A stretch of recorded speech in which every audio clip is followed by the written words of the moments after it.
Dapat na bang i-adjust ang minimum wage sa iba't ibang bahagi ng bansa? Yan ang pinaaral ni Pangulong Bongbong Marcos sa Wage Board ngayong Labor Day. Para pag-usapan yan o para bigyan ng mukha ang balita, Mobile Journal, Julie Baiza.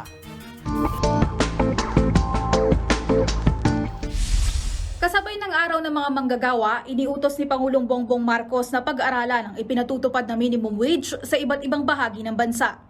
As President, I call on the regional tripartite wage and productivity boards to initiate a timely review of the minimum wage rates in their respective regions with due consideration to the impact of inflation amongst others.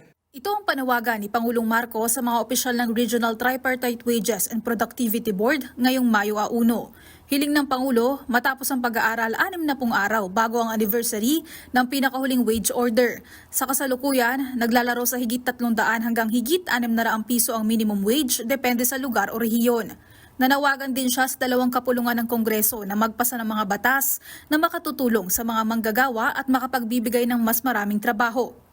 I call on Congress to pass laws that will support the attainment of our jobs creation agenda, including the Enterprise-Based Education and Training Program Law, the Revised Apprenticeship Program Act, and the Create More Law, or the Law on Corporate Recovery and Tax Incentives for Enterprises to maximize opportunities for reinvigorating the economy.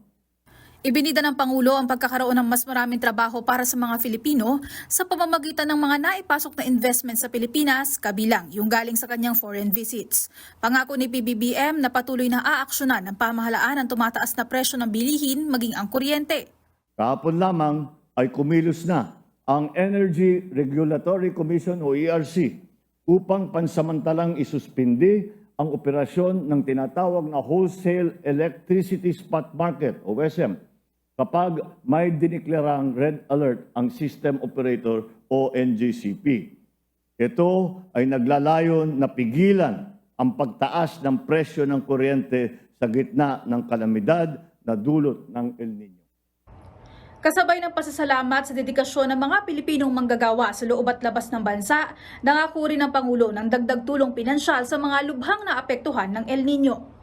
Mobile Journal, Julie Baiza po, hatid ang mukha ng balita.